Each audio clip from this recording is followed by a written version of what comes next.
from the humongous, the Lord humongous, the warrior of the wasteland, the Ayatollah of Rocket Roller. What's up, guys? Let me know if this is working.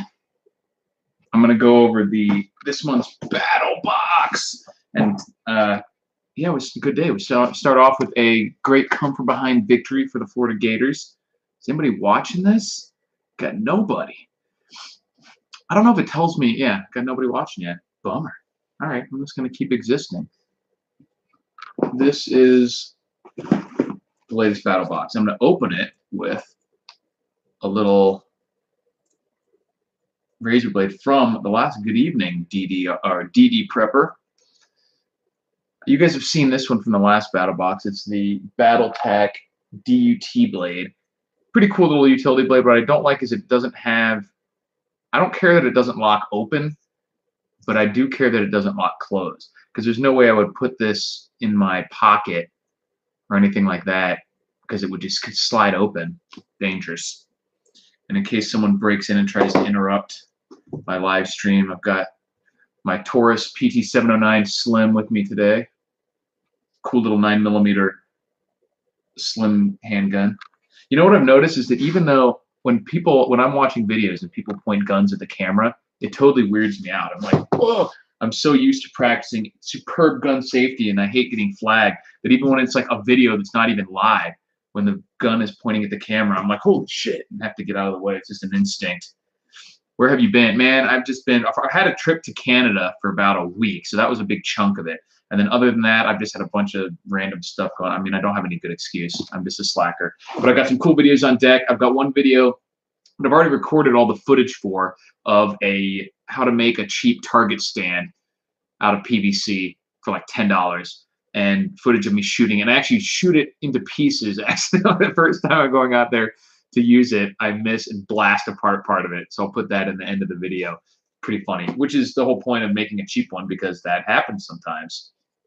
But so if you guys have any questions, post them in there and I'll answer questions while I'm showing you the battle box. I love these battle boxes, man. So cool. I've got so many cool knives and gear. And I've actually I knew that I would like these things, but even I have been surprised at how much I've been using some of the gear in it, with the camping and stuff I've been doing, and the hiking and all the outdoor stuff, shooting. A lot of the stuff in here I have been using quite regularly. So let's see what we got.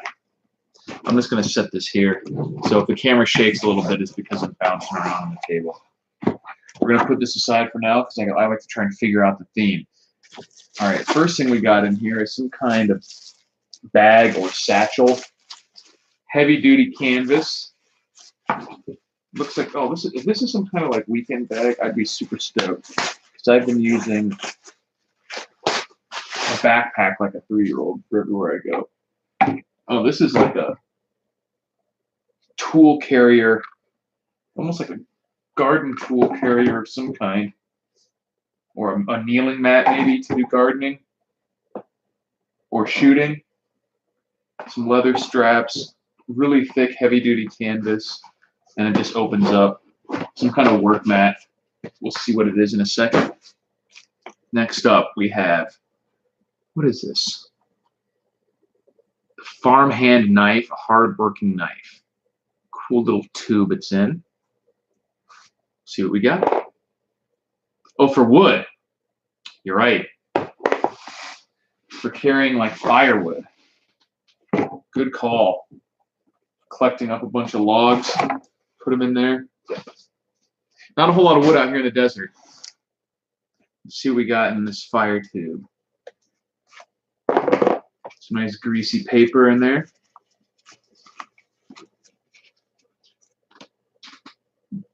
Interesting little knife. Doesn't look like a lock. Oh yeah, it has a lock blade on the back. It's like is this a sheep's foot blade? I can never remember the different shapes. I believe this is called a sheep's foot, the shape of the blade. It just reminds me of a linoleum knife, but very good for like slicing and cutting things like that, or controlled whittling. Really smooth, comfortable handle, but it's very smooth. So not a whole lot of purchase, but Very sleek look. I like it. It's called Lord and Field. Didn't like your 709. Really bad trigger. Gotcha on not posting. I wasn't actually camping in this time in Canada. We were just visiting Vancouver. Stayed in some Airbnbs. Yeah, I've had no issues with the 709 so far. The trigger doesn't seem to bother me. I haven't thrown a whole lot of rounds through it, but a couple hundred at least. Just occasionally, and not that long ago either, you know. A couple weeks ago was the last time I shot it. So I haven't had no issues with it. I really like it. And I like that I have a concealable option for 9mm because I have my Ruger LCP, which is a 308, very small. I have my Kimber Ultra Carry, which is not much bigger than this, honestly, but it is considerably heavier, 45. So to have a 9mm carry option is good, too. It's nice and sleek, lightweight, easy to use. I like it. Gulf Shores, Alabama. Did you guys get nailed? The latest hurricane? Pretty rough, I'm imagining. Here's some little pouch, another leather pouch. This is some kind of like farm and garden homesteading type theme for this battle box is my guess. Nice soft leather. Supple, I think is the word. Let's see what we got here. And this is some kind of like expandable possibles pouch, or almost like a collection pouch that you would put on your belt.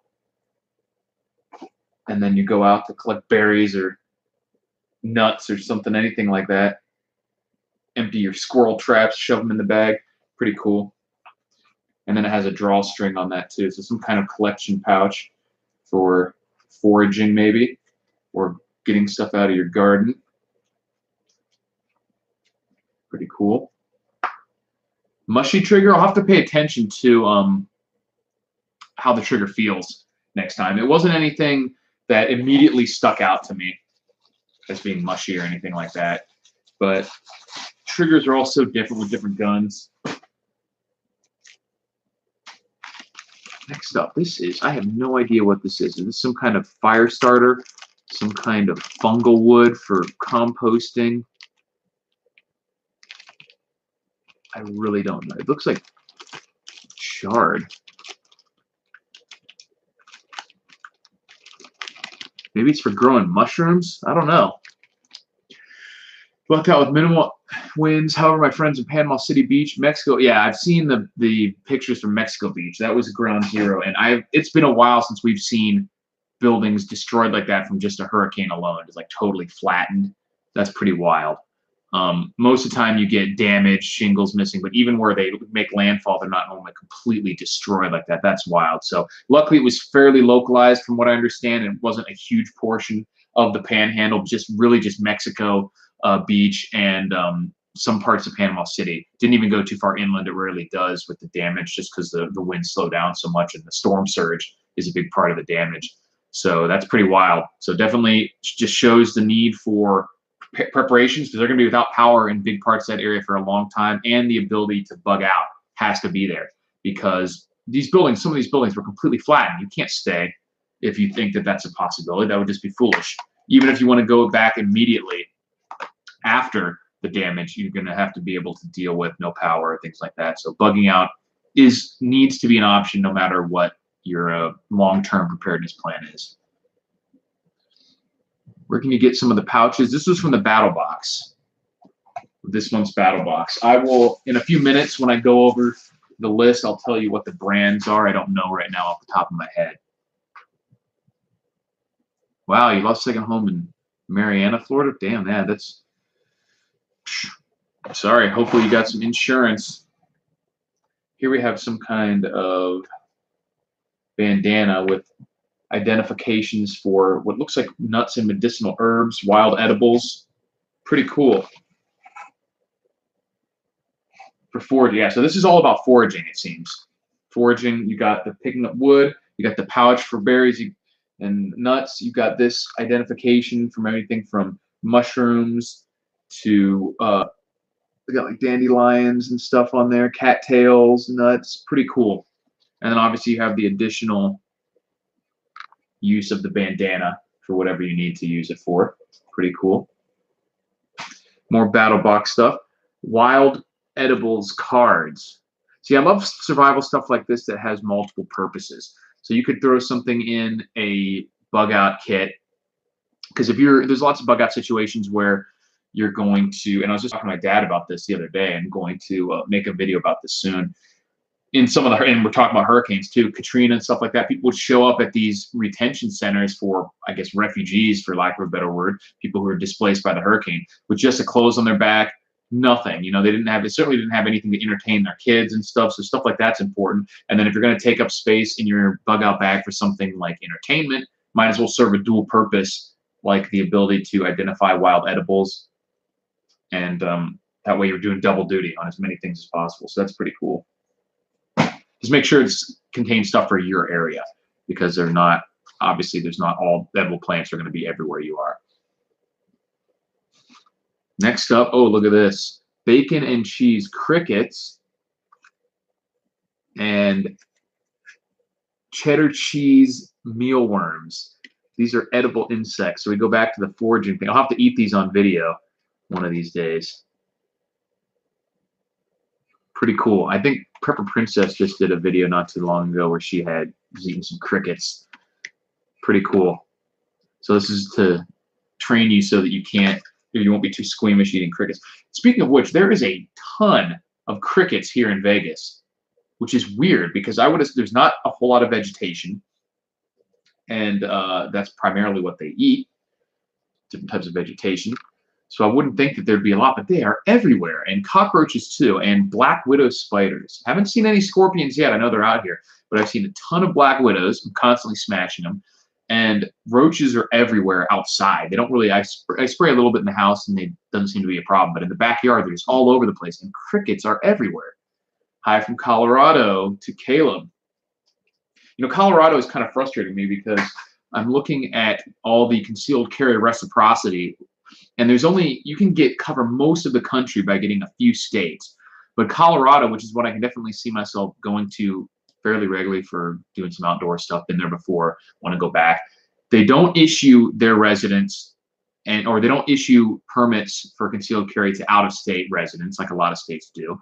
They recognize permits from almost every other state, except in Nevada, for whatever reason. Nevada is the one state they don't recognize the permits from, and they don't recognize permits from any out-of-state residents. So I can get, they recognize the Florida permit if you live in Florida. I can get an out-of-state Florida permit, but they don't recognize any out-of-state permits. They only recognize almost all the in-state permits with the exception of Nevada. So there's no way I can get a concealed carry permit for Colorado, which is really, really weird and annoying because it's fairly close. I can see myself going there, and I would want to be armed as many places as possible. So, yeah, right? Spend years prepping for the apocalypse, taken out by a spider bite. From what I understand, it's unusual that you would actually die from a black widow spider bite, and it's not like you're guaranteed. It's not like a rattlesnake bite where you're in real danger. Certainly, you are in danger, and I would immediately go to the hospital if I was bitten by one. But if it was a survival situation, maybe I would try and squeeze out the poison or something like that. I have one of those extractor kits for insect bites that have a little suction cup thing in it, a little syringe. So I would do that and then just hope for the best, because most of the time I know that most of the time black widow bites are not fatal. They certainly can be, but they're not always. Chaga makes tea, makes fire. Are you talking about this stuff? Then we'll see. Let me know when you're around. We can snag it. But yeah, I will let you know. Last time I was in there, I had an interesting cookie in Denver. That was a few years ago. Here we have a Mora knife.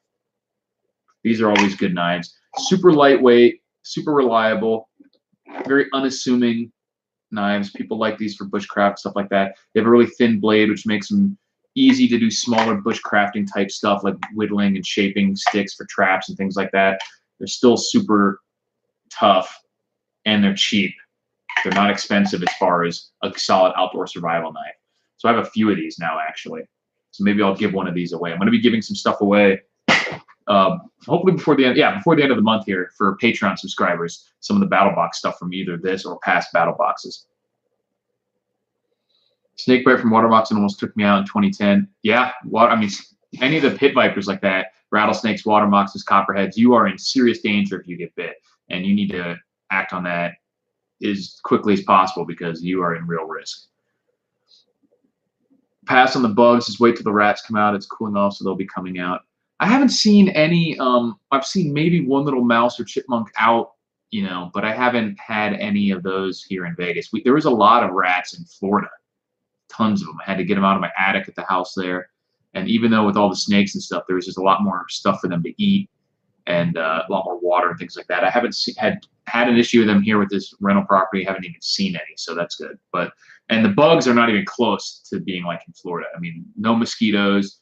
Only occasionally where you see like house flies and things like that. I just see crickets, a lot of roaches outside, and more black widow spiders in there. But there were black widows in Florida, just not as many.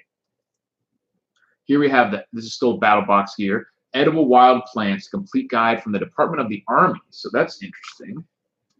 It's always good to have a wild edibles book. And I'll try to find some of these that are in the area, see if I can find any. Not a whole lot of plants out here, but definitely different types of cactuses, palm trees, things like that. Florida was much better for wild edibles, but there's plants almost everywhere you go, so it's good information to have. Yeah, air pellets are good for it. Cat murders all the bugs and mice. Yep, they can do that, which is good. All right, so this is the last item of the battle box. We're definitely on a foraging theme for sure. Wild foraging. Ooh, yeah, check this thing out. So we got 3 knives in this battle box. The Mora knife, the little, I think it's a sheep's foot blade, field knife, and then this one, which, what does it say? Udaman, U-D-E, Udaman. It's got a leather sheath. It feels like a smooth micarta handle. Velcro here for, not sure why you, so you can attach it to various things, almost like Molly type. Of course, you've got the belt clip here, thumb release. That is a cool knife. Very solid, thick blade. It's like almost 1/3 of an inch, it looks like, probably 1/4 of an inch thick. I don't know if it's actually elephant leather, but it's real leather. Would be nice if it was elephant leather. That's a cool knife. Very simple. That's all you need for a good kind of bushcraft survival knife.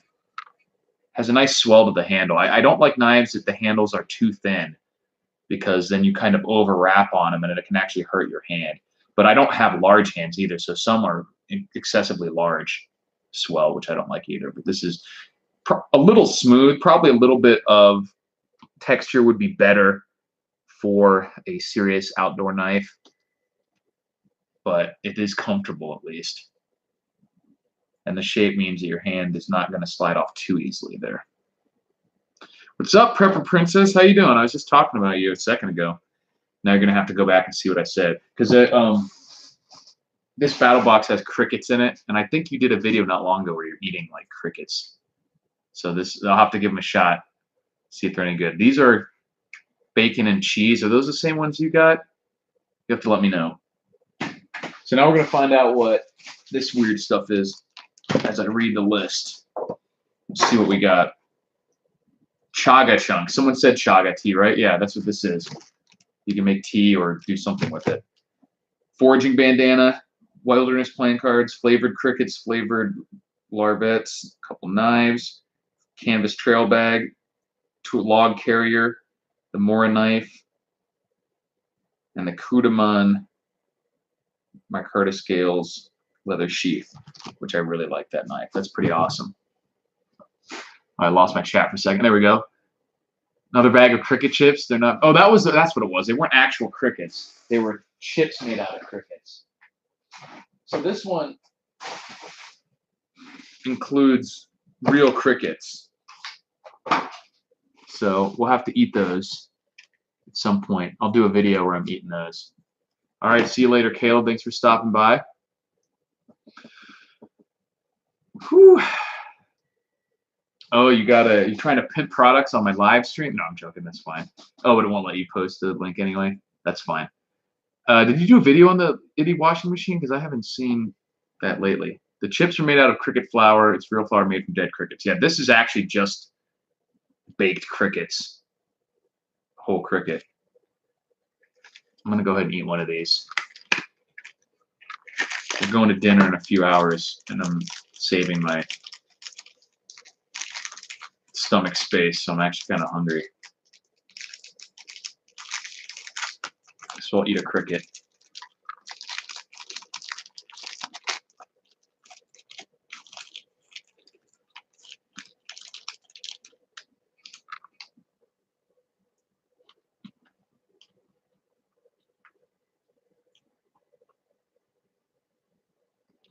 Doesn't taste like much other than a little bit of flavoring. Kind of has the texture of a really airy, like pork rind or chicharron. Not bad. I would definitely eat some crickets if I was in the wild. Would be definitely have had worse things. Paid more for worse things. Bacon cheese crickets. Yeah, just flavoring and stuff on there. Not too I expected the flavoring to be a lot stronger, like a chip or a Dorito or something like that. They didn't put too much on here. Pretty mild. Doesn't taste like much of anything. Sriracha cricket chips update in 30 seconds. Good. Where did you? Yeah, you'll have to let me know where the cricket chips are from, because I imagine they're only in weird places. I'm not gonna have them at Walmart. So that's pretty interesting. So, has anyone else had to deal with the hurricane? We had a couple people here because, like I was saying earlier, these hurricanes that have been happening lately. When I lived in Florida my entire life up until just over a year ago. So I've been through plenty of hurricanes. But in the last like 8 years or so, up until right before I left, we'd had kind of a lull, and there hadn't been any major hurricanes. And then within the past couple years, slammed with them. Like two years in a row, really serious hurricanes. And that's causing people to kind of freak out about, the global warming weather and all this stuff, even though it's really just we'd had a long period, almost a whole decade of pretty mild hurricane season. And I remember as a kid that there were some years where we'd get multiple hurricanes like that, and it was a mess. So I didn't buy into the fact that it was supposedly getting worse. The sriracha, the most flavorful so far. That's cool. They do have them at Walmart. Oh, online. They're called Chirps. Okay. I'll have to do the site to store or some shipping and pick up some of those. But there was actually just an article I read saying that they released a study saying that there is no evidence that severe weather has increased at all really in the past few years, that it's just natural variance, and sometimes you're going to get, that's the way things work. You don't just get like even spread out. You get nothing for a while, then a couple bad ones, then, it just clumps up like that. So, but these have, I think they did a disservice by really freaking out over the last hurricane before this one, because then people were like, oh, we've heard this before, as a Floridian, we've always heard it before. And I never really lived on the coast. I mean, like, it's very rare for people more than 10 or 15 miles from the coast to get really hammered by a hurricane. Something like Katrina or in Texas where there's massive flooding is really the only way that happens. So if you're not in a floodplain, it's rare to have massive damage. And even when in the flooding like that, it's rare for houses to get like leveled. They really only tend to get leveled like that, like very close to the coast. So I had always lived at least 10 minutes from the 10 miles, 15 miles from the beach. And for most of my adult life living in Gainesville, Central Florida. So I was, an hour from the coast in either direction. So you would get horrible weather, but you would never get that kind of dangerous type stuff that you can get right on the water. Winters seem colder and the summers seem hotter. There has been extremely cold weather. There has been and some records set, but I think it's just normal variance. They're like they just said, or someone just released a study saying that the incidence of severe weather has not really increased. There's just records get set occasionally. I notice that I'm getting particularly less able to cope with cold weather. I mean, it's not like moving to the desert was a huge change for me. I lived in Florida my entire life and but I used to be fine with cold weather, or at least be able to tolerate it, or maybe even enjoy it. Now I just can't stand the cold weather at all, and I'm totally, the hot weather doesn't bother me. And once it's like, just now here in Vegas, it's starting to dip into the 70s at night, and it's such a change from like 115, and I'm like, oh, almost shivering when it's like 73 degrees outside. It's pretty terrible. Why do you think people always wait until the last minute to buy water, gas, generators, food during hurricane season? Because that's just human psychology. They don't think of things as being an issue. They don't have any desire to spend their money on stuff like that. People just don't have a good forward-looking attitude. They don't have a good time preference when it comes to stuff like this. In general, people as a group and as a species are just bad at being prepared for things. So until it actually changes the way they feel, like the fear, they're incapable of making rational decisions most of the time, of looking like, what do I need to do? For the same way people live paycheck to paycheck and things like that. And they don't make their decisions based on information. They make them based on feelings. So they wait until all their friends are talking about it, until they start feeling things about it, and that's when they go out and do something about it. And it's also funny because the jokes would always pop up about how people who live off of 8 Cokes a day all of a sudden feel the need to go buy 20, cases of water in a panic right before a hurricane. So you don't even drink any water.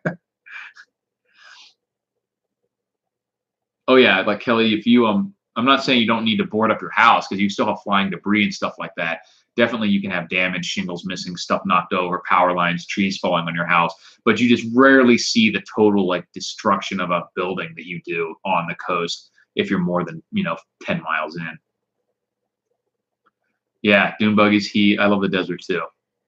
And if that makes you weird, I'm weird too. I definitely love the dry, hot weather as opposed to the wet, hot weather, wet, cold weather, cold, dry weather. It's definitely my favorite. Obviously, the perfect weather is coolish and dry and sunny, like in parts of California, where you can get in, upper 70s or something, and sunny and dry. That's perfect, but it's expensive out there, and there's not too many places that have that type of weather all the time. Yeah. So William, 1929 was the worst. Andrew was a close second. Right. It just happens. No, I have not tried hard boiling my eggs in the sun oven yet. I'm going to do that probably tomorrow if we get a decent amount of sun, and we should be. It's getting cooler now, but that'll be another good experiment, because cooler is relative, first of all, and the sun is the important part. It's not supposed to matter nearly as much what the outside temperature is. In fact, you're supposed to be able to cook things even in like snow if you have full sun, because it's more about the sunlight energy than it is about the actual air temperature. So I'll try to do that tomorrow. I've got a bunch of cool stuff coming up. I got the more sun oven stuff. I've got some legacy food tests, or samples that I'm going to do tests on. I have, I mentioned earlier in this live stream that I have a target video on how to make a $10 portable target out of PVC for shooting. I've already filmed it. Just need to edit it and upload it. Good stuff. William lives on the Atlantic side, 5 miles from the Intercoastal Waterway. Yeah, so you're always at risk from like massive flooding, I guess, and things like that, depending on elevations. But that far inland, you're usually okay from the really heavy smashing type leveling that you see in like Mexico Beach and stuff like that. But it all depends. It depends on the building, depends on it. Trying to make some updates to the food storage. Yeah, I was looking around because I want to do most of my long-term food storage in like long-term stuff like that, like the pre-packaged stuff that I can just put away for 20 years. Because I've done a lot before of the rotate, like eat what you store, store what you eat, that's a totally fine way of doing it if you actually are going to be eating the stuff that you store. But I've transitioned to eating a lot more meat and just leafy vegetables and stuff like that, a lot less carbs. And so I don't want to just be constantly eating beans and rice and things like that. Those are still the better things to store for shit the fan scenarios, simply because of cost, ability to store it, calories, things like that. It's really difficult to store a lot of calories in things like meat without paying a shitload of money. So I'm still going to be storing things like beans and rice, but I'm just not eating that much of those things. So instead of trying to cycle through cans and stuff like that, I want to just be able to put this stuff away and not have to worry about it. So I've been researching a lot of the brands. Yeah, especially for longer term storage, especially. it just gets to be, and then if you mess up and stuff will spoil because you didn't actually eat as much of those things as you were used to for that period, and then you go to waste. It's just easier for me to spend $2,000 or something like that every 20 years at once, and then put that stuff away and not have to worry about it. And so I was looking at a lot of the long-term food storage, and Legacy has a lot of good traits. For the price, you get a lot more calories than most of the other, and a lot more servings than most of the other brands. No GMO, none of this stuff. So it's really good. And so I actually signed up for their affiliate sale thing, and also talked to them, and they sent me a few small samples to try, and I'll let you guys know how those taste. And they save money by doing things like not putting the resealable bags on it, stuff like that really doesn't matter too much, but can save you a lot of money when you're buying a lot at once like that. So you just need to keep some Tupperware and stuff like that around. So I'm excited to see how they function on a taste test, and I'll be doing that over the next couple of weeks too. Yes, I have the affiliate. They do through one of those websites, which I haven't actually posted any links or anything like that for us. I'm going to obviously try it, stuff like that. But on paper, they match up really well with a lot of the other brands in terms of what you get for the price, the quality of it, and stuff like that. So now it just comes down to if I like it, how it tastes, things like that, which for me, taste isn't a huge component of food storage. If it's more about survival, but I don't want to store something that's gross, and it is still good to find out which of their dishes are actually good. Just like with MREs, like there's nothing wrong with MREs. They're great for storage. They're expensive and take up space, but they're fantastic otherwise. But there are some that I really don't like. I've had a lot of MREs. The egg and cheese MRE is really, really gross.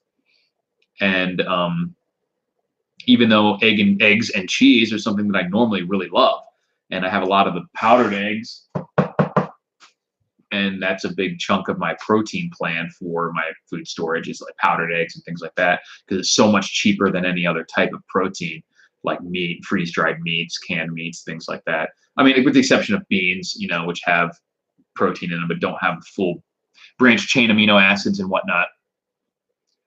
Do you feel like a lot of the long-term food storage tastes super salty? Honestly, I have not tasted a lot of long-term food storage. Most of my food storage in the past was stuff that I stored myself in buckets, rice and beans and things like that. I've had Mountain House and I've had MREs, and yeah, they have that kind of salty taste, but I haven't noticed an exceptionally salty taste beyond what you would experience in canned foods and things like that. But like I said, I haven't tried a lot of the brands, only the Mountain House and MREs and maybe one or two others, but I don't honestly remember off the top of my head. Yeah, the stuff has gotten a lot of expensive. I was just talking to my girlfriend the other day about how I don't buy stuff a lot. I'm pretty frugal. I spend my money on the stuff that's important to me, and I save money everywhere else. So a lot of times I won't have bought insert whatever here for years. And I'm stuck in like 2005 prices for stuff. And I'm like, oh, this broke. I need to buy another one. That should be $7 to $8, and then I go to buy it and they're like $25. I'm like, this is outrageous, even though it's really just the normal price now. I just haven't bought anything for whatever it was for 10 years, and the prices of everything have doubled or tripled. Yeah, that's true, Evil Blonde. If you have an LDS cannery in your area, a lot of times you can schedule with them to go in. They're not open to the public usually in terms of like every day, but you can schedule. You don't have to be a Mormon to go into the LDS cannery and buy stuff from them. Sometimes I think they'll even ship, and their number 10 cans, they have a lot of experience with it. They can usually be cheaper, I think, and things like that. Canned cheese, yeah, like the Biga or whatever it is they have, Biga canned cheese. And I don't like cheese product though. Like it has to be real cheese. I'm not sure if it is. Let me know. Because stuff like Velveeta, American cheese, I really hate that they use the term American for the shittiest of cheeses that isn't even really cheese. It's not actually cheese. They have to put like cheese product or something because it's not through a fermentation process. I'm pretty sure they do have some real cheeses in the can, more like a goat cheese, like spread, I think, more so than like cheddar in a can, which would be nice. But I know you can get freeze-dried cheeses too. And there are, I may be mistaken, but I'm pretty sure there's cheeses that don't have to be refrigerated. Like when you go to the deli, I think there's like cheese wheels that are just out. I don't know how long those last when they're like sealed in wax and then shrink wrapped around that. But not all cheeses refrigerated. I mean, like back in the day, they always made cheese, and 100 years ago or whatever, without refrigeration. You can make drink. Yeah, see, most of that stuff is like a spread. It's not real cheese. I don't really. I mean, all of it's going to be kind of processed in that sense, but I want like actual cheese, not just a cheese product, because that stuff I hate that like plastic cheese kind of queso taste. My girlfriend could like drink that stuff, and I'm just like, ugh. So by cheese though, I could eat by the block, like real cheese. I've been wrecking those little like Baby Bell little wheels, and they're stupidly expensive, but I got a coupon for them, and you just like peel them open, and then like, oh, they're so good. Cheese waxing. The cheese thing, you should open one up on the next live chat, but schedule it next time because I keep missing yours. Every time you do one, I just see it after the fact, so I never know when it's going to happen. So at least let me know, email me or something, or post a reminder. Zach, I've done one video a long time ago about prepping with pets. I'm actually going to do another one fairly soon. That was on my list of things to do. They're the same every month, dude. First of every month at 5 p.m. Okay, well, no one told me. Well, I'm going to write this down, bro. Where's my paper? I'm supposed to have a paper. Oh, here it is. First of the month at 5 p.m. I'm in California, Pacific time, so. You only do one a month? I thought you did more than that. Bro. I thought you did more than that, homie. What is the first of next month? Thursday. Okay. Thursday 5. I should be able to do that. Peepee live stream. Are you going to eat cheese? Eat cheese can. I'm going to write that down too. Eat cheese can. Eat fake cheese can. Yeah, I like real cheese. Like the queso, nacho cheese type stuff. It just, like, there's something about it that just tastes like chemically wrong. 5-gallon pails of Legacy and Wise are not filet mignon, but better than going hungry. Exactly. I mean, that's the bottom line with this stuff, is you want it to be appetizing enough that it's not going to bother you, or you kind of get like that where you don't even want to eat situation, because that could be bad.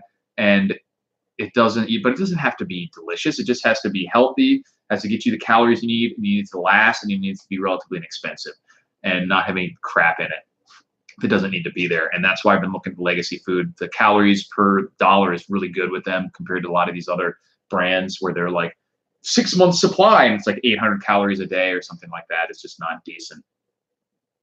90% of that $1,000 markup is what them crooks in DC called inflation. Well, it is literal inflation. I mean, it's they don't call it inflation. It's, well, inflation is an increase in the supply of money and credit. Price increases are just a symptom of inflation. People actually confuse the two. You can have price increases without inflation, and you can have inflation without immediate price increases.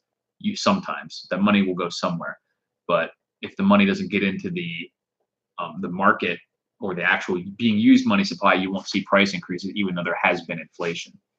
Just being technical, economic nerdery.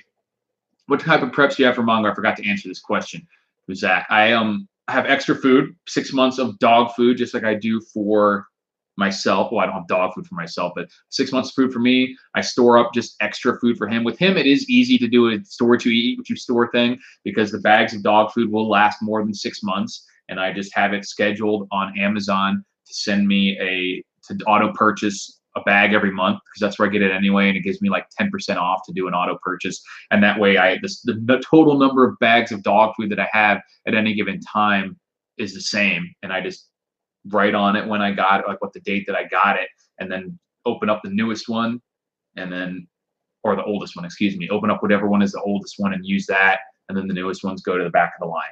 And other than that, I want to get a pack for him. That's the one thing I don't have for bug out type situation, because I'm going to have him carry his own food and stuff like that. But beyond that, you don't need too much. Like he doesn't take too much on a daily basis. So all the normal supplies like leashes, harness, minor little, health things like combs and clippers and stuff like that I have.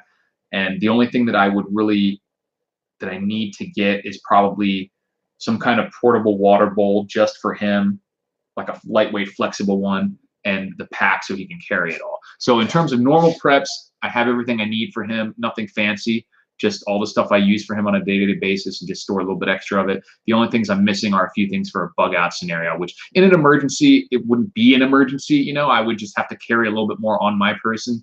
And because I have all the stuff that he needs, it just wouldn't, I just don't have a way for him to carry it. And he's a big fatty. He's like 80 pounds. He can carry a few pounds of dog food so that I don't have to. Slim Fast protein plan, 20 grams of protein per scoop serving. Nobody brings these up.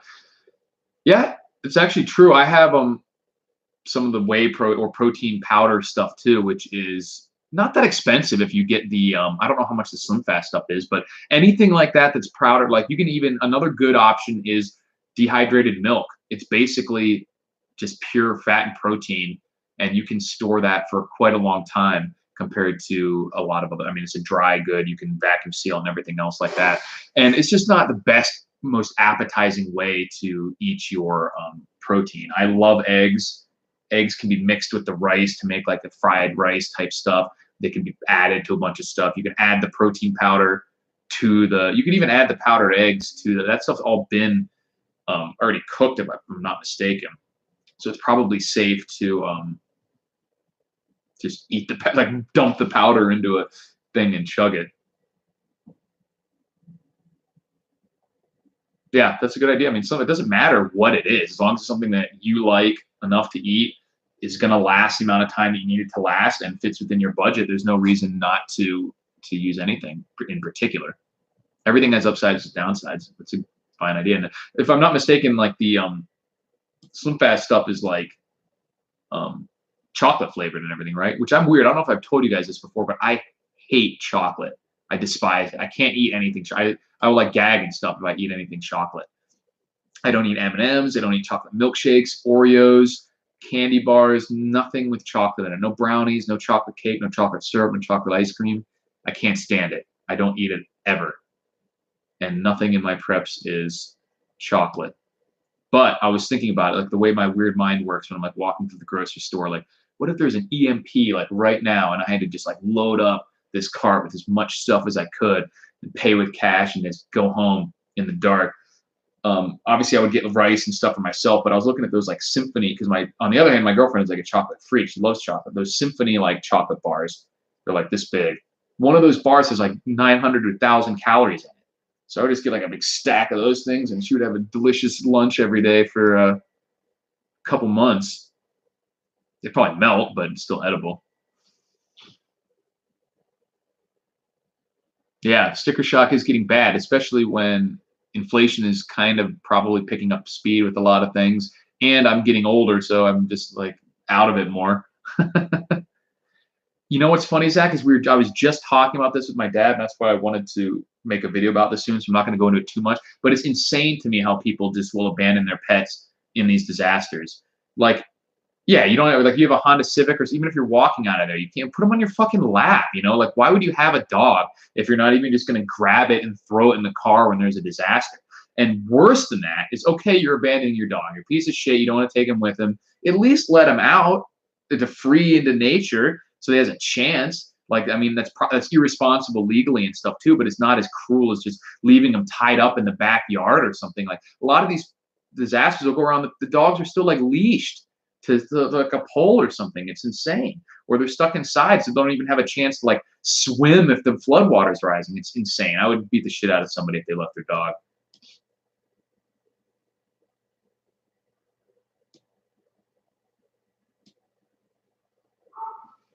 Wow, he was actually, Rocky was left during the hurricane rescue from Florida, but he was not, nothing to do with the hurricane, as far as I know. Like, had something to do with the dogfighting rings, almost certainly. Wait, I think you mentioned this before, but if he was from Florida, how did you end up with him? You're on the other side of the country. Mocha cappuccino, orange mocha frappuccino. Strawberry, chocolate, and banana something. I actually do like banana. And yeah, my girlfriend eats chocolate. She can pack her chocolate. Yeah, I mean, I don't care. Like, I don't use the term fur babies or anything like that. But like, I have a loyalty to my pet that is fairly strong, and I care about him much more than I care about most human beings on the planet. So you better believe that he would be at least coming with me if I left. I mean, that's just insane. I wouldn't even care if it was like, I don't know. It is bizarre. I wouldn't, even if it was someone else's dog that I hated and was an annoying little shit, I wouldn't be able to just leave it to like starve to death. That's insane. But it happens a lot for whatever reason.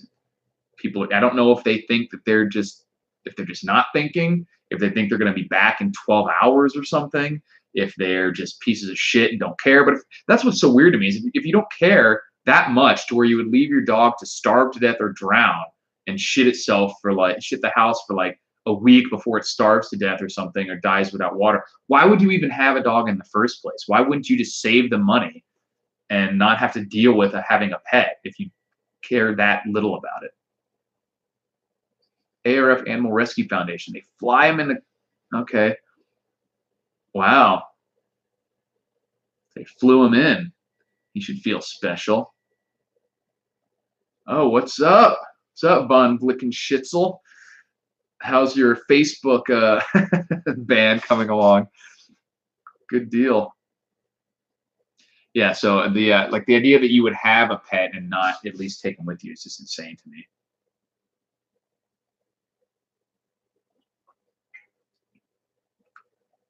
Done got burged. Yep. It happens, man. You do the crime thing and suffer the status consequences. I'm almost about to eat some more of these crickets, but we're going to this place that I haven't been to before called Black Tap Vegas, Black Tap LV. My girlfriend is freaking out because they have giant milkshakes with cake shoved in the top of them. Let's see what it's called. I'm saving up I'm not bothering to eat anything all day if I'm going to spend money and eat a bunch of shit. Black Tap Craft Burger. I can't talk today. Black Tap Craft Burgers and Beer. They have an Instagram. Doesn't everyone? Ooh, he rescued from a giant rat last night. He got it, killed it dead when they screeched his name out of surprise. That's good, man. I mean, that's awesome. That's just another benefit of having a big dog. At least you know he comes to bite things when you screech his name. Good for self-defense too. Mountain House is decent. They are just expensive. I mean, you're talking $5, $7 a meal. Shit, man. Now that's me doing my price inflation again. I wouldn't be surprised if Mountain House is $12 a meal now. Someone let me know. I haven't bought. Mongo is great, and he's just living his fat head life, being a giant dust boy, rolling around in the backyard and then bringing it all inside. There's no grass in the backyard. It's just sand because I'm in the desert, and he rolls around. Yeah, see, I was right. $12 now. So that's just, and same with MREs. Although one of my buddies here, who's just in the comments, had found a spot to get MREs for like $6 or $7 at one point not long ago, which is a fantastic deal. And if that's still available, you should post that. But yeah, I don't remember where it was. If the SPQR Cincinnati, if he remembers, you can post it. Unless you want to keep your deals to yourself, then that's fine. Self-entitlement. You're talking about with the pets? It must, I mean, but still, like I said, if you're that self-entitled, why are you even spending $40, $50 a month on pet care, pet food, pet whatever? It doesn't make any sense to me. Yeah, that's what it was. $320 an MRE. That's insane. That's cheaper than just a normal meal that most people are buying for themselves. But when long-term food storage, something like $12 a meal, $9 for a single serving, $12, that's just too much. Great for if you're going out on a camping trip and you want a couple easy pre-mixed meals, dump it in there, stuff like that. But if you're trying to do 6 months, a year plus in food storage, you better have a fat bank account to be able to buy Mountain House. And if you do, great. There's nothing wrong with them. They're fantastic, and it would make your make the process really easy because they're good. They're pretty complete nutritionally. They're all pre-mixed meals and stuff like that. You don't even need to use a lot of utensils and stuff because all you have to do is boil water, pour the water into the bag, and you can eat out of the bag. So it would save a lot of work, but you're paying for it. You know, there's always a trade-off. So if I was a millionaire, I would probably do stuff like MREs and Mountain House just to make the process simple. But most of us don't have the kind of resources to spend that kind of money. Because if you're talking about, let's see, two people, so you have 180 days. Let's say at least 2 Mountain Houses a day. That's 360 meals per person. So you have 2 people. That's 720. So let's say you can get them an average for $9. That's $6,500 for a 6-month supply of Mountain House. It's a lot of money, you know, especially considering you could do a 6-month supply of long-term storage food for less than a third of that. And if you wanted to do it yourself with rice and beans, you could do it for under $1,000. So 6 of that or whatever. So it's just expensive, but they are benefits.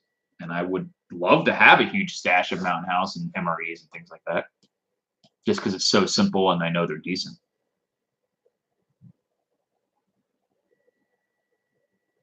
Yeah, the as usual, the anything for a use by or inspect by date is for liability and just for informational purposes to know that, hey, it might not be good. But there's channels where these guys, for whatever reason, there's like a whole subgenre of YouTube where people open old MREs and eat them, like they eat them most of the time, like old World War II MREs and old stuff like that from all over the world. And most of the time, you can still eat that stuff. It'll be a little mushy, a little bland. Every once in a while, something will look off and they have to get rid of it. But this is stuff that's like 50, 60 years old, 70 years old. I think an MRE is going to be fine after 20 years if you keep it in a cool place. Where do you get oatmeals? I'm not sure what you mean by oatmeals. Oh, try oatmeals. Taste better than MREs. Yeah, I have never heard of oatmeals. A harvest rate freeze dryer. Yeah, I know someone who got one of those freeze dryers. I need to check in and see how that thing's working, because that'd be amazing to be able to do specifically for meat and things and fruit, which are very hard to store because they have to either be freeze dried or like canned, which takes a lot of work or a lot of space. And with meat and fruit are both expensive to buy and canned, so it would be great for meat and fruit to do freeze drying. 3-year-old female MREs for 20 a case. That is a fantastic deal. 3 years old is nothing. How you doing, Palmetto Preparedness?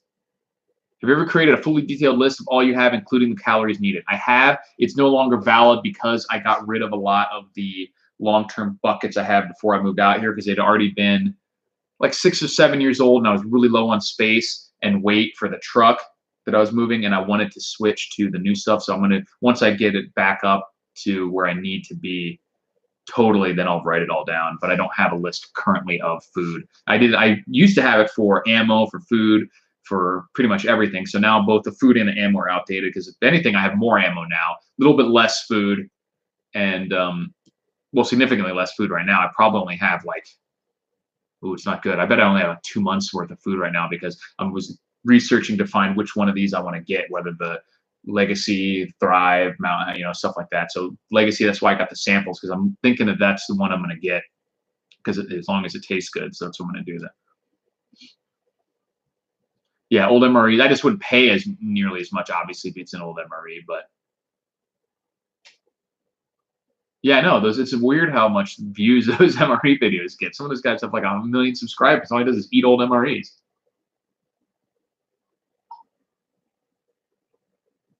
Seen Mountain House sub 60 for 10 meals at Costco. That's pretty good, but $6 a meal is still pretty substantially expensive when you're talking about, you add in some powdered eggs, some rice and beans, and maybe some little side or something like that. If you buy that stuff in bulk, you could probably be under $2 a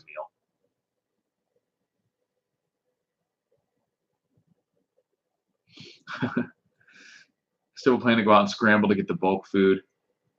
Yeah, I mean, hopefully we'll have an option to do that. I mean, obviously I'm in the place I am now, there's quite a bit of stores around. So even when I get back up to the full 6-month supply of food, like complete 6-month supply, then I still would, in some kind of emergency, like if there's an EMP or something that I knew what was happening and even had an hour's notice on the rest of the population, I could go add another 6 months of food supply like that with, a couple $100 in cash.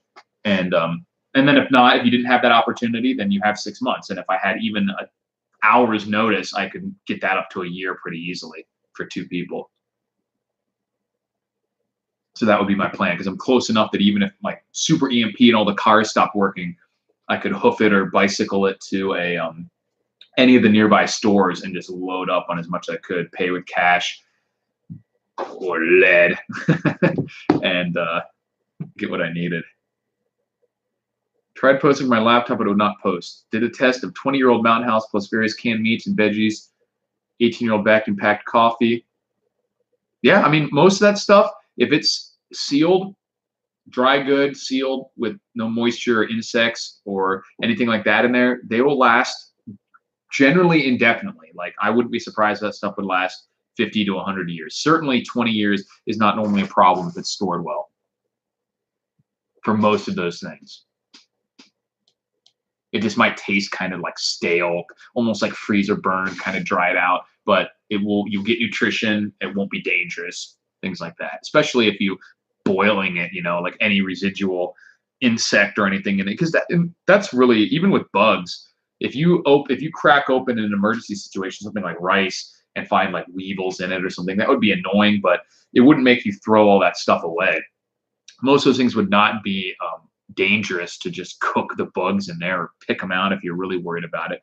I would just eat them like I ate these crickets. But if you're more of an insect expert than I am, SPQR. So if you know any reason why you wouldn't be able to just boil and eat weevils and stuff that you find in rice, let me know. But I'm pretty sure it would be at least inert, if not actually beneficial calorie-wise.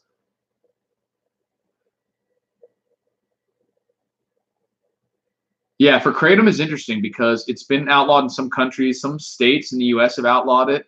It gets a lot of fervor one way or the other, in both directions, because for most people, I would say it's pretty much inert, doesn't do much one way or the other. A lot of people take it and they'll say, "Yeah, I didn't really feel much," or kind of upset my stomach. And other people, it's like a miracle cure for like pain management, for getting off opiates, sorry, and for other certain just weird conditions. Like same way like CBD oil sometimes just insta-cures some people's whatever they have going on. I've seen the same thing happen with kratom.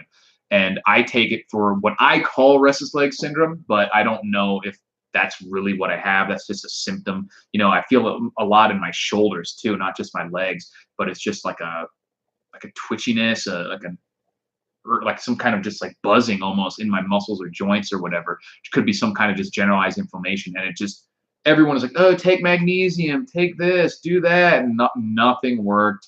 And it was getting to the point where back in Florida, like my girlfriend was like, "You have to get a separate bed," because I was just like thrashing so much. And I would wake up, I could be in bed for 8 hours and I would only have like an hour of sleep, 2 hours, 3 hours of sleep, and never more than a couple at a time. So the first time I tried the kratom, I just like was laying there and I was like, holy shit, I can just lay on my back and not feel like I need to move. And then I woke up like 6 hours later, like I slept for like 6 straight hours. And I was just so rested. And I was like, this is just glorious. And I haven't noticed any negative effects. All the stuff I've looked up, I have seen that some people have gotten addicted to it, but that doesn't mean much to me unless it was happening to like everyone. There's people addicted to StarCraft video games, addicted to internet, addicted to soda, addicted to everything. So Red Bull, the fact that some people out there are addicted to it doesn't seem to be an issue in and of itself. No one has ever gotten seriously injured or killed from it. The only cases where it was even involved in like a death was someone who had been taking it, 1 or 2 people had been taking it with like a huge cocktail of drugs, and there was kratom also in their system, but it was like massive amounts of like heroin and cocaine and all this other stuff too. So like, oh, kratom was in their system and they died. It's like, right. And beyond that, the people that I've seen that were addicted or suffered significant withdrawal symptoms were people who were taking like massive doses, like 10 plus times the amount that I will take it once, and taking it like every day, and also taking it like throughout the day. So there never is a point where their body was like off it. So your body can become accustomed to all manner of things, mental and physical, and have weird effects when you stop using them. So there is a risk of that. I haven't seen any, even the people who are like addicted, it's not like being addicted to heroin or something like that, to where there's or meth, where there's seriously detrimental physical effects. It would mostly just make them kind of in a funk, I guess. And that's not a good thing at all. And if that's, it's a risk, I guess, if you are really worried about becoming dependent on any sort of substance, and you should stay away. But it doesn't seem to be a high risk. The physical risk is very low. There's no real like detrimental physical effects that I've ever heard of, at least not permanent, certainly. So It helps with a lot of just general physical kind of botherances. I don't know what other use in annoyances, because it just sort of seems to just like calm down your system. But what I will say is it doesn't actually help you sleep. If anything, it keeps you awake, but not in like a jittery, amped way like caffeine. It just makes you not really notice like, oh, I'm not tired. So in that sense, it's not good for sleeping. I only take it for sleeping because it gets rid of the thing that's keeping me from sleeping. But I still have to kind of, when I'm taking the kratom, I have to be like, oh, I need to go to sleep, and then just go lay down, and then eventually I'll fall asleep. But it actually kind of keeps you up. Yeah, you've eaten, yeah. Rice weevils don't cause any problems other than increased spoilage and psychological disgust. Exactly. Yeah, I've eaten stuff with bugs in it before too and survived. Shouldn't be any issues. Freeze your stash before putting it up. That's another thing you can do. You can freeze it to put it overnight or 48 hours. I think it's probably better to before you bag the stuff up with the Mylar bags to kill anything that's in it. What I will recommend though is after you take it out of the freezer, let it sit there for a while because it needs to dry out again. Because once it's cold like that, moisture can condense on the cold grains. And you can also fill your boxes, bags, or whatever with nitrogen or some other inert gas to choke out any living things in there. And of course, the oxygen absorbers help with that too if it actually is sealed and things like that. What's up, Shrek PMC? Exact same thing here, leg thing. Yeah, I would just get like all jumpy and everything. It's horrible. My view is Mountain House MREs are great for an initial situation like having to relocate. Additionally, they make good grab-and-go meals when you have to get a job done. Sure, they're great for stuff like shit-to-fan scenarios if you just have to be out for the day or go on a short trip, or even if you wanted to be able to grab stuff for, like, because I've been in a situation where I've had to travel for something and I know that I don't have a car or something, and maybe you're going to be stuck in a hotel. It would even be better than that for that situation than having to go spend $50 at the hotel restaurant, because you could even cook a lot of times with the coffee maker. You can heat up the water, basically boiling, pour it in the pouch, and all you need is a spoon or a fork. MREs are great for camping too. The thing about MREs that's so good is that they're so self-contained that you don't need anything other than what's in what's in that pouch. So even something like Mountain House, you have to have a way to boil water. You have to have some kind of utensil. I guess you could eat it with your hand or whatever, but you still have to have a way to cook it. The MRE, everything's included. You got your silverware, you have the heater for cooking it. Like, you literally do not need anything else, and you don't even have to keep any of that because it's all in the next one too. So bam, it's just everything you need is right there. Even toilet paper. It's fantastic. So they are great. They're just not cheap, and they take up a lot of space. So like I was doing the math before, if you have, now they say MREs are supposed to be good for like an entire day. It's not really the case. You can survive off it, but I would say 2 MREs is a better thing if you really want to have enough to eat, especially if you're not going to eat every scrap of thing in there and all the powders and everything and all the desserts. If you don't like any of it, it's better to plan for 2 a day. So let's say you have 180 days for 6 months times 2 MREs. That's 360 MREs for one person, and obviously 720 for 2 people. That's a lot of space. A case has 12 MREs in it, and their boxes are like this big. So for 720, 60 cases. So you're talking like a car-sized block of these boxes. So they're about the size. A case of MREs is, basically bigger than a case of beer. So you're talking about the space of a car to have 6 months supplies of MRE, a solid block. So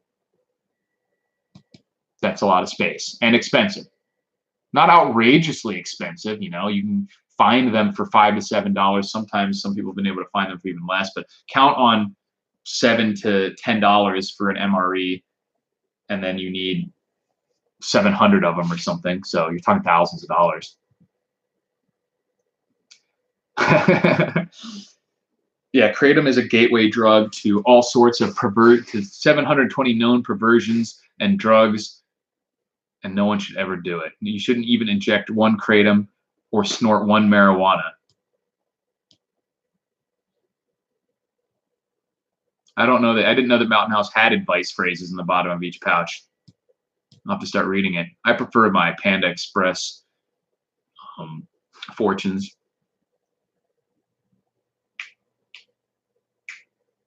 Yeah, that egg and cheese omelet one. I don't know how do you mess up egg and cheese? It was just foul. It's really gross. The real Melter MREs are just great. Yeah, they're great. I've eaten a lot more than 60 of them, and they are great. I don't mind the buffalo chicken. Honestly, the easiest or the best ones for the MREs are the pasta ones, because pasta is like impossible to fuck up. It just tastes like a TV dinner. It's easy to eat. There's some that are like the cheeseburger one that are just a pain in the ass to eat if you try to make the burger out of that weird bread and the barbecue sauce. Like, it tastes good, but it just makes a big mess. So I like the pasta ones. I like the beef stroganoff type stuff. I like the pulled pork one. That's good. It's just basically tastes like barbecue sauce. The egg and cheese one is really the only one that grosses me out. The secret one, the secret that everyone knew when I was in the Army, was that the vegetarian ones have the best desserts / candy. So everyone would try to snag those, because it would still be like pasta or something. It would just be vegetarian sometimes instead of having like beef ravioli. In the wildland fire world, we keep enough MREs in our engine for 6 people for 3 days, 2 meals a day. Yeah, that's solid, man. That's legit. Meals ready to eat is a gateway to Dewey. They will show you Dewey. Snort one marijuana. Yeah, don't ever snort even one marijuana, or you will become a burnout, and Jeff Sessions will personally pull your pants down and spank your bare ass. What's a great website for MREs? I haven't priced MREs lately. You'll just have to do your research. There's a lot that you don't have to get the actual military ones. They have some that are mil spec, others that aren't even the same specs, or they're different specs, all sorts of different stuff. Cheese tortellini, yep, that is one of the best MREs, cheese tortellini. Peanut, see, I'm not a huge fan of the peanut butter, but I'll eat it, especially in an emergency situation. The cheese spread, yeah, that's the thing. I'll eat that too, but I much prefer the jelly for those little wheat breads. The wheat breads were good because they're super hard, so they don't get but they're dense too, so they don't get smashed up. So I'd always stash a bunch of those in my pocket, the wheat snack breads, and then just bust them open and eat them when we were on the doing sticks lamps and stuff. The problem was they will dry your shit out something fierce. If you try to eat one of those breads and you don't have water with you, you're gonna be walking around like a zombie, trying to swallow a beach towel. The pound cake is legit. Lemon pound cake, and there was a pineapple one. To eBay, win a low price auction for MREs. Look for recently listed. 2 to grab the low cost buy now options. Good advice. Make a friend that can get on base. Commissary for the win. Yeah, it's weird that vets can't get on base. Bought a couple cases of low sodium MREs to test. These are really bland. We'll never buy these again. That's too sad. You try adding, if it's just a salt being missing issue, you could try adding salt. How much popcorn would you store? I wouldn't store any, because I don't give a shit about popcorn. It's for the amount of space. It's cheap, but you're not getting a whole lot of calories or nutrition out of it. So just store whatever you want to use. If you want to have popcorn every day, store a lot of popcorn. I wouldn't make it the cornerstone of your preps to have these big handfuls of popcorn for food, because you're going to have oil and things like that. I think you can dry pop stuff too, but it certainly is easier with a little bit of oil. So it's just, whatever you want. I wouldn't recommend it as a cornerstone, but anything that you want to have, then you just need to find a way to store it, find out what you need to make it, and do that. So I don't have any I have a couple packs of microwave popcorn in there for movie time and stuff like that if people come over, but it's not something I almost ever eat, and not something I'm at all worried about for any sort of preparedness situation. You can certainly make your own MREs too. It's just, at that point, it becomes almost as expensive to have all that other stuff in there that I would just store once you're buying the everything individually, like the heaters and the cutlery and the wet naps and everything like that. You can make them cheaper, but not a whole lot cheaper. And then you have to worry about did you seal them right, all that stuff. Grits beat popcorn every time, but you need butter, sugar, salt, and milk. I eat my grits. I don't eat grits very often, but when I do have grits, I don't put almost anything on them. I like when they get a big clump. If I do cook them myself, I don't stir it for a while, because I like when those big clumps happen that have chewy kind of uncooked grit in the middle, and then you're get a big grit chunk. But and then I don't put almost anything on them. I'll put a little salt, but I don't put sugar. I just eat them like fucking grits. Yeah. Would rather eat cricket chips. Yeah, you're from California. Grits aren't probably too big out there. But it's a southern thing, I guess. But I like it with stuff. I wouldn't just want a big bowl of grits, but I just trying to stay away from a lot of grains and just like carbs like that now. So good. Is that how everyone in the military likes them, or is that just how they make them in the military by dumping into a pot and not stirring it so you get the chunks so that everyone ends up liking them like that? Because I haven't really talked to people. A lot of people don't like grits at all. They don't even know what the hell it is. I had a buddy who didn't even know, like, he thought they were potatoes. He thought grits were made out of like micro diced potatoes or something like that. Oatmeal over grits for sure. I will eat oatmeal, and I don't mind oatmeal. I ate it a lot growing up and everything, but I do have to have stuff in my oatmeal. Oatmeal with raisins, a little bit of honey, and some cinnamon is pretty damn good. No, they're actually, grits are made out of the little thing on the end of, like if you have a kernel of corn and it has that little white thing on the end, like right at the point, it's just that. It's just corn. They're like a little piece of the corn kernel they break off.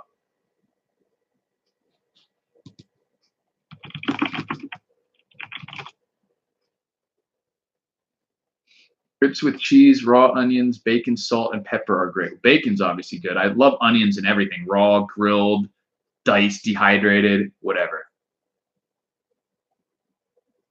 Oh, I guess it's the whole kernel is made. Grits are made out of the whole thing. I thought it was just the end. It says grits is a food made from corn that is ground into a coarse meal, then boiled. Coarsely ground corn kernels boiled with water or milk. Yep. Weird, huh? When the apocalypse happens, we will give people the grits test. If you know what it is, you can be trusted. Yeah. Exactly. Okay, yeah, you're right. I just looked that up. For some reason, I thought it was just the end of it. I guess because that's what it looks like, but it is the whole grain ground up, which is funny because I don't really care about corn. Corn is pretty much like nutritionally worthless, and it's a terrible crop. It destroys the soil, and I wish they didn't subsidize it so much because people would be growing other things. But they make it cheap, so they use it for corn syrup. They use it for feeding livestock. They use it for all sorts of stuff, and it's not a great crop for the land. It's not, just doesn't make a whole lot of sense. So I wish we could get away from how often corn is used for everything. And I'm weird for not giving a shit about corn on the cob, especially for people down Florida and Georgia and South and everything like that. I don't eat corn on the cob. I don't care about it at all.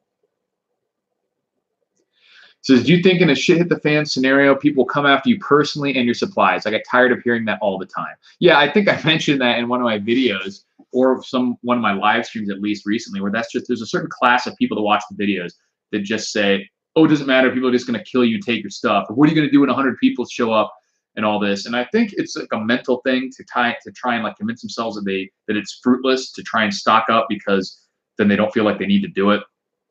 But it's certainly possible, but I mean, it's sort of an irrelevant point to me, because I have guns in case I need to defend myself. I have, personal security and stuff that I take seriously, and considerations for that. And then I have food and supplies for everything I need. If it comes down to someone trying to kill me for it, then that really doesn't affect me preparing for it now. I mean, what are you going to not store the stuff that you know you're going to need simply because someone might try to take it? Is it better to just die of starvation after 2 weeks than it is to risk that someone might take your supplies? No, that doesn't make any sense. So yeah, it's obviously a possibility. If you use some operational security and you have some defense capabilities, I don't think it's something that you should really affect, your decision to prepare. That you're like, oh, unless you'd rather starve to death than be robbed and murdered, or robbed and then starve to death. Like, it doesn't even make any sense, because the outcome is never going to be worse than if you just didn't have food at all. Like, just what type of scenarios are they envisioning where having stored supplies is going to be worse than not having them at all? Like, even in the worst case scenario that you're envisioning, where the apocalypse happens and you're like, all right, I'm ready to go. I got 2 years supply of food. Let me crack open before you even get to use it at all. Someone just shows up, kills you, and takes it all. Like, okay, the alternative is that the apocalypse happened and you're sitting there without any supplies and you would have lasted a week or two, or they showed up and just killed you and took your shoes or whatever. Like, this doesn't make any sense. It's not something that it's not an argument that it's not even an argument, it's just a fear. So it's certainly possible, but like, it's just another what if kind of thing that I have. If someone comes after me, I'm going to shoot as many of them as I can until they get me, and then they'll have all my stuff, I guess. I don't know what else to tell you. And yes, I'm also very tired of hearing that all the time because it's not an argument. Yeah, corn is a grain, not a vegetable, but it depends on, what they consider a vegetable these days. Like, they call tomatoes vegetables. They're really a fruit, technically, so. But it is a grain, yeah. Corn liquor, yep, that's true. Ethanol. Folks watch too many movies. They do. And that's not to say that that's not a real risk, people taking your stuff. But if you're talking about a shit the fan scenario, there's going to be a lot of real risks. That's one of them. That's why you have guns and dogs and the ability to defend yourself, to make it as hard as possible.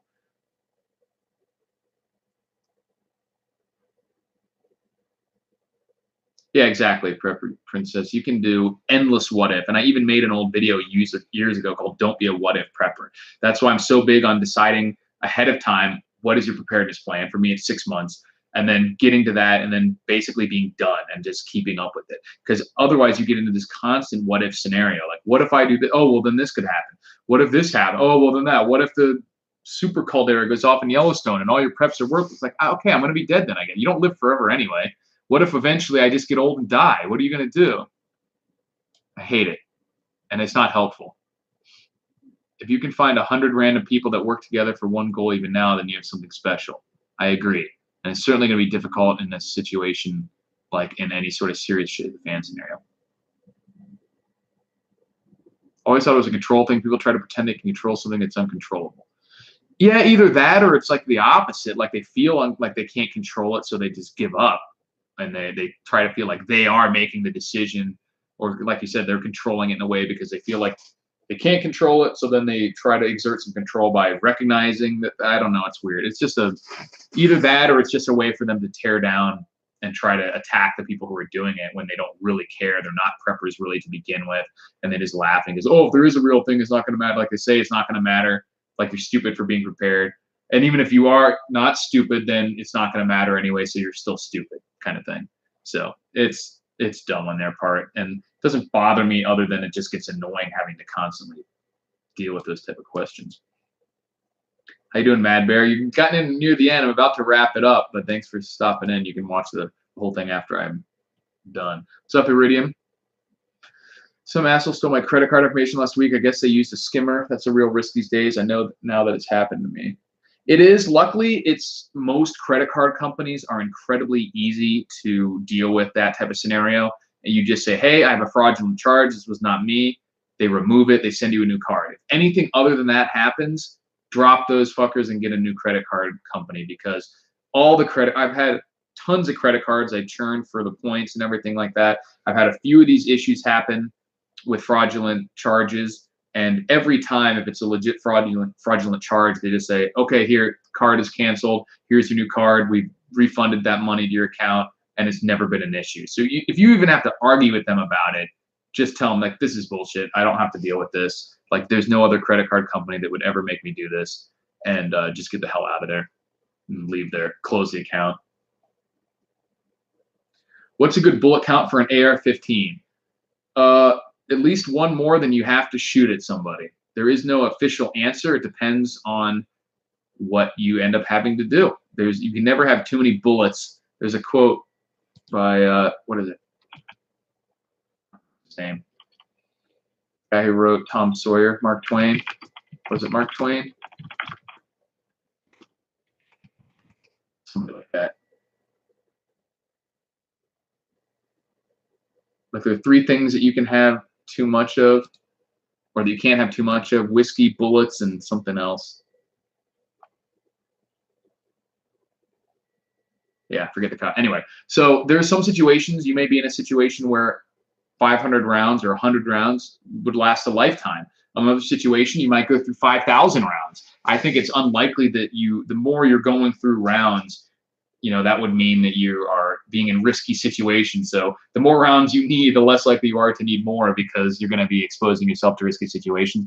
I like using 1,000 rounds as a baseline for each major weapon that you have, simply because it's a lot. It'll cover you from almost all situations, certainly, and it's still feasible for space and monetary restrictions. You can get 1,000 rounds of most ammo for a couple $100, and it's a lot of ammo, but it's still doable. So but it's not based on anything in particular, because what would you base that on? Like I said, you can base it on the fact that the normal loadout is somewhere around 200 rounds, depending on the unit and stuff like that. But it's more important how many full magazines you have, because you could have 1,000,000 rounds, but if you have one magazine, you're not going to survive any encounters that take more than 30 rounds, because you're going to have to start loading up magazines. So it just all depends, man. But 1,500 at least, I think, is a decent amount. Anything less than that, then you're talking about even just occasional practicing and hunting could chew into those amounts. So 1,000 is usually going to do it. Yeah, Chase is good about credit. All the big companies are usually pretty good about that. American Express is the best when it comes to customer service. They're fantastic. Me and my credit cards. Yes, ma'am. Yes, ma'am. Let me open my spreadsheet here real quick. In the last year alone, I have received $2,705 in credit card rewards, including free flights and things like that, and sign-up bonuses and regular cash back. $2,700 in 10 months of this year so far. So yeah, you better believe I'm going to keep rocking the credit cards. Storing food is half of the plan. Rebuilding your life afterwards should be planned as well. Yep. I mean, it depends on, that's at the serious end of events where you're going to have to rebuild things, but that should be a consideration. Cincinnati Bengals will save American TV. I'm just still happy the Gators won today. I had $20 American on them to win by at least 7, and they started out horribly, got down 21-3 in before the first half, and they were I think it's usual to lose when you're down by 18, but the Gators record for any time they've been down by 18 points, they said that it was we'd lost 27 straight games where we trailed by 18 at any point during the game, I think. And so we roared back. Some goofy reffing didn't help us. A couple interceptions, or interception, a fumble, but we ended up winning by 9 or 10. So I'm happy with that. Got my $20. Yeah, I also suggest 1,000 rounds for primary and 500 for everything else. That's a great start. It should, especially if you're not a recreational shooter, that'll last you a long time. One of the reasons I like to store a lot of ammo is not just for shit at the fan, but I like to shoot regularly. And when you see these spikes of expensive ammo, I try to keep up with it by shoot ammo. I buy some more. But if you're at one of these times where everyone's freaking out and stuff got really expensive, then you don't have to buy it right away. You can wait till things cool down a little bit, but still continue to shoot without digging into it. Get over 9,000 rounds and you can talk. I have well over 9,000 rounds. Not of one caliber, except maybe 22. I have more than that, 22. Sure, if you need 1,000 rounds, chances are you get killed before you use them all individually. Sure, but I can imagine situations where other people might show up and are on your side but don't have any ammo, then you can stock them up too to help you out.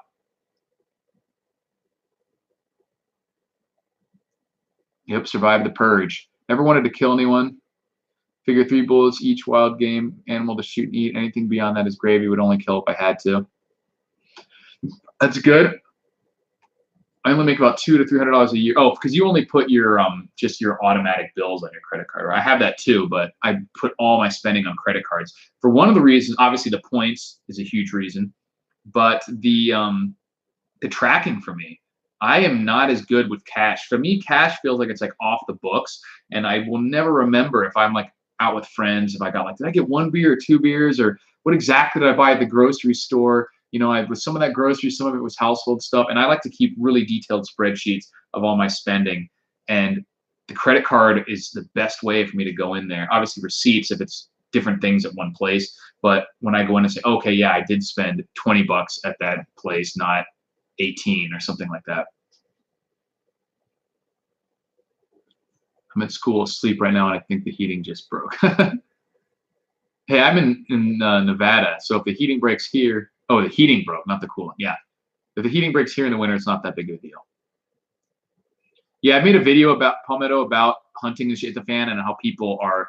If you think you're going to rely on that, obviously you should be ready to go hunting and to get extra food whenever you can. But to rely on hunting as a primary method of getting food is a terrible idea because there's going to be millions of people that are out there trying to hunt at least, even if they're terrible at it. They're going to be driving the game away, possibly shooting you accidentally when you're out there trying to hunt. It'll just be a complete shit show.